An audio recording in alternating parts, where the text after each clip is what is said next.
The book of Judges, chapter 14. Now Samson went down to Timnah, and saw a woman in Timnah of the daughters of the Philistines. So he went up and told his father and mother, saying, I have seen a woman in Timnah of the daughters of the Philistines. Now therefore get her for me as a wife. Then his father and mother said to him, Is there no woman among the daughters of your brethren, or among all my people, that you must go and get a wife from the uncircumcised Philistines? And Samson said to his father, Get her for me, for she pleases me well. But his father and mother did not know that it was of the Lord, that he was seeking an occasion to move against the Philistines, for at that time the Philistines had dominion over Israel. So Samson went down to Timnah with his father and mother, and came to the vineyards of Timnah. Now to his surprise, a young lion came roaring against him, and the Spirit of the Lord came mighty upon him. And he tore the lion apart, as one would have torn apart a young goat, though he had nothing in his hand. But he did not tell his father or his mother what he had done. Then he went down and talked with the woman, and she pleased Samson well. After some time, when he returned to get her, he turned aside to see the carcass of the lion, and behold, a swarm of bees and honey were on the carcass of the lion. He took some of it in his hands and went along, eating. When he came to his father and mother, he gave some to them, and they also ate.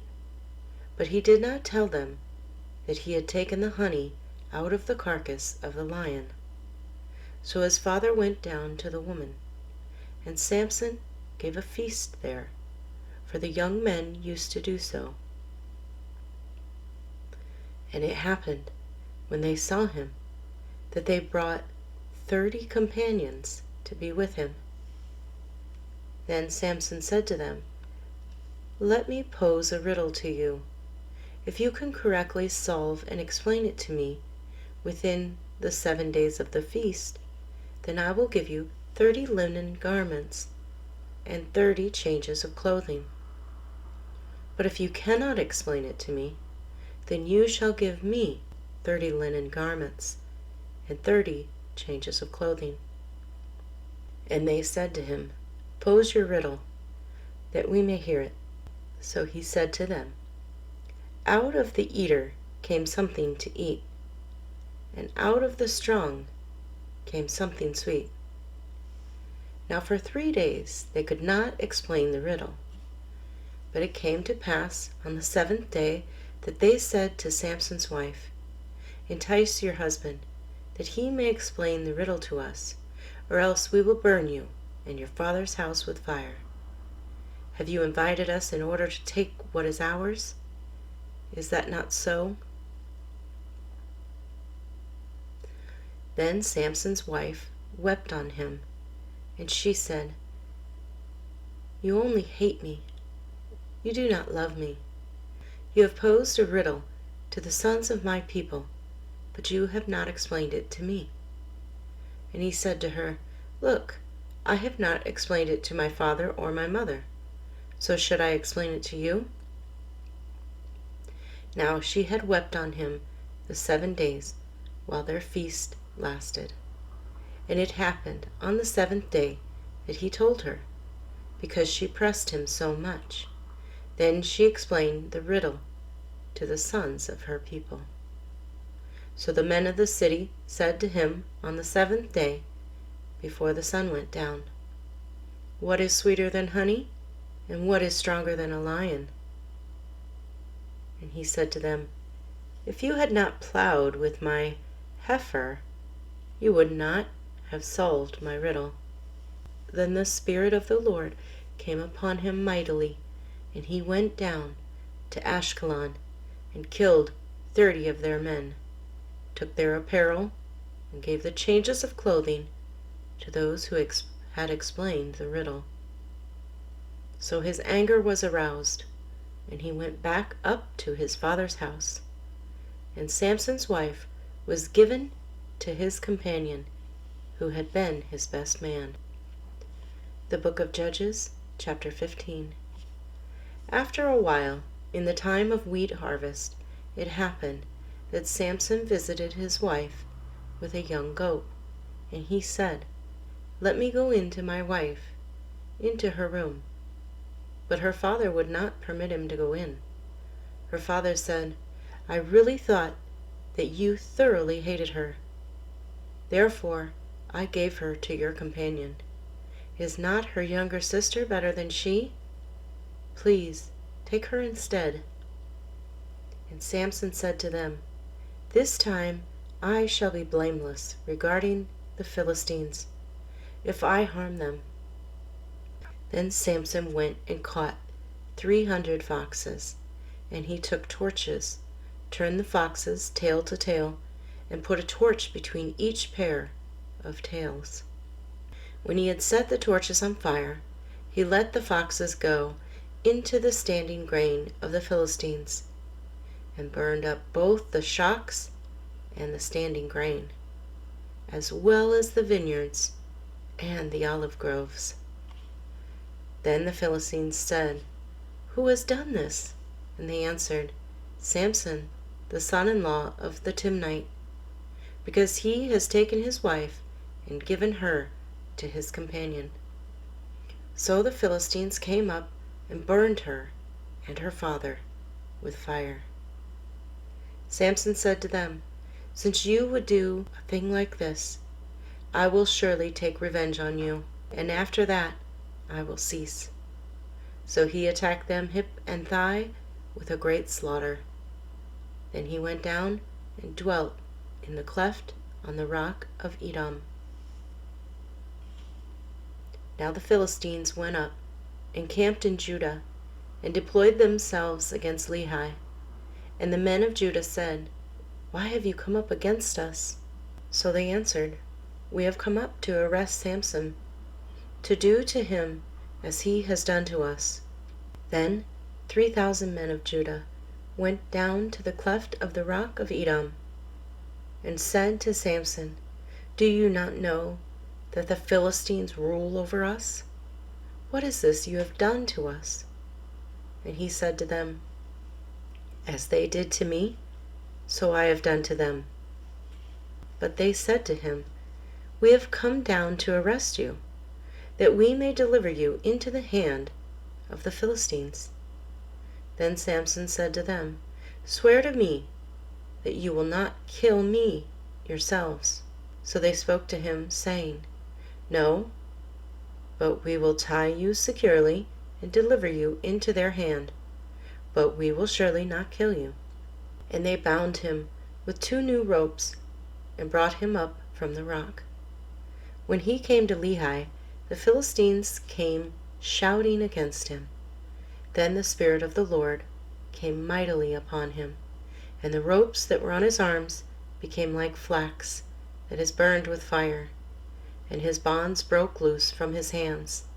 He found a fresh jawbone of a donkey, reached out his hand and took it, and killed thousands of men with it.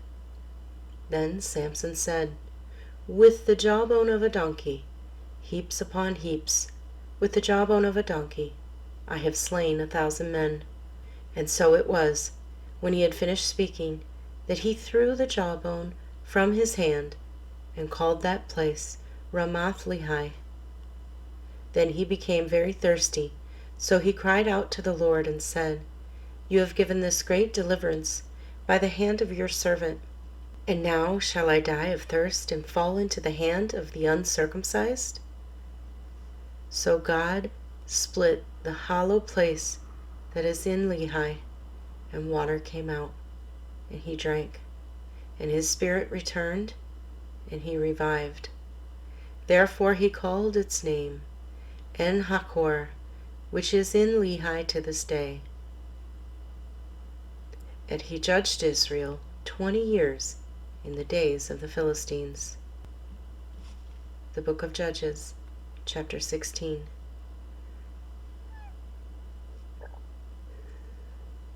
Now Samson went to Gaza, and saw a harlot there, and went in to her.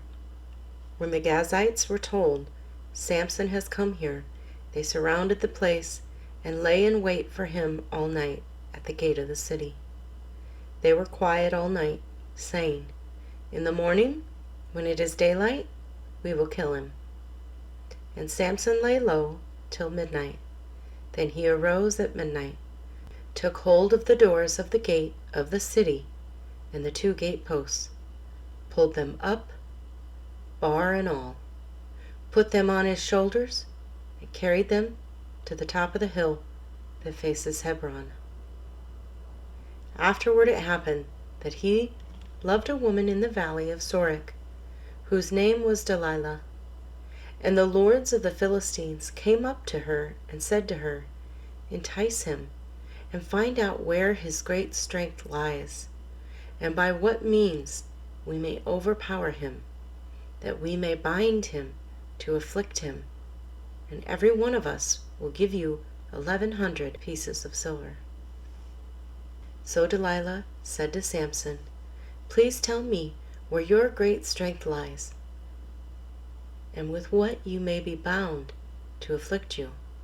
And Samson said to her, "If they bind me with 7 fresh bowstrings, yet not dried, then I shall become weak, and be like any other man." So the lords of the Philistines brought up to her 7 fresh bowstrings, not yet dried, and she bound him with them. Now men were lying in wait, staying with her in the room. And she said to him, "The Philistines are upon you, Samson." But he broke the bowstrings, as a strand of yarn breaks when it touches fire.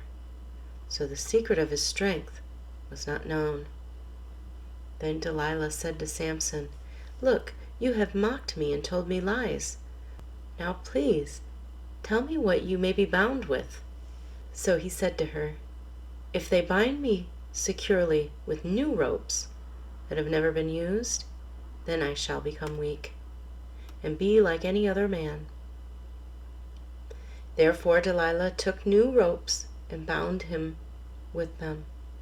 And she said to him, "The Philistines are upon you, Samson." And men were lying in wait, staying in the room. But he broke them off his arms like a thread. Delilah said to Samson, "Until now you have mocked me and told me lies. Tell me what you may be bound with." And he said to her, "If you weave the 7 locks of my head into the web of a loom." So she wove it tightly with the batten of the loom, and said to him, "The Philistines are upon you, Samson." But he awoke from his sleep and pulled out the batten and the web from the loom. Then she said to him, "How can you say I love you when your heart is not with me? You have mocked me these 3 times, and have not told me where your great strength lies."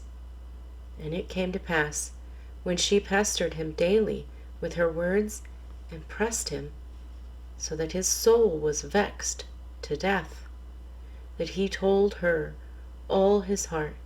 And he said to her, "No razor has ever come upon my head, for I have been a Nazirite to God from my mother's womb.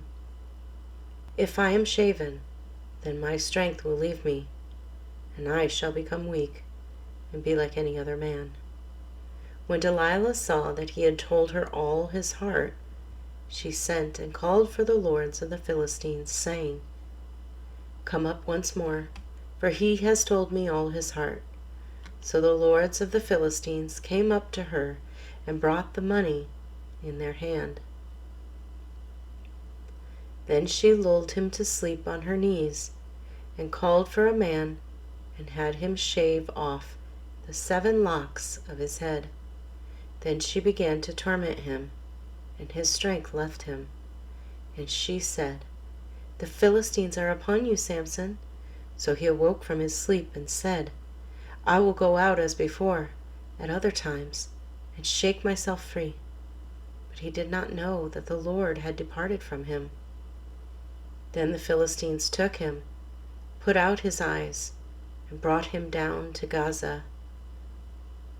They bound him with bronze fetters, and he became a grinder in the prison. However, the hair of his head began to grow again after it had been shaven. Now the lords of the Philistines gathered together to offer a great sacrifice to Dagon, their god, and to rejoice. And they said, "Our God has delivered into our hands Samson, our enemy." When the people saw him, they praised their God, for they said, "Our God has delivered into our hands our enemy, the destroyer of our land, and the one who multiplied our dead."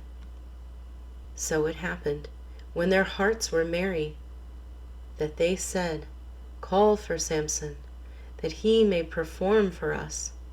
So they called for Samson from the prison, and he performed for them. And they stationed him between the pillars. Then Samson said to the lad who had held him by the hand, "Let me feel the pillars which support the temple, so that I can lean on them." Now the temple was full of men and women. All the lords of the Philistines were there, about 3,000 men and women, on the roof, watching while Samson performed. Then Samson called to the Lord, saying, "O Lord God, remember me, I pray. Strengthen me, I pray, just this once, O God, that I may with one blow take vengeance on the Philistines for my 2 eyes."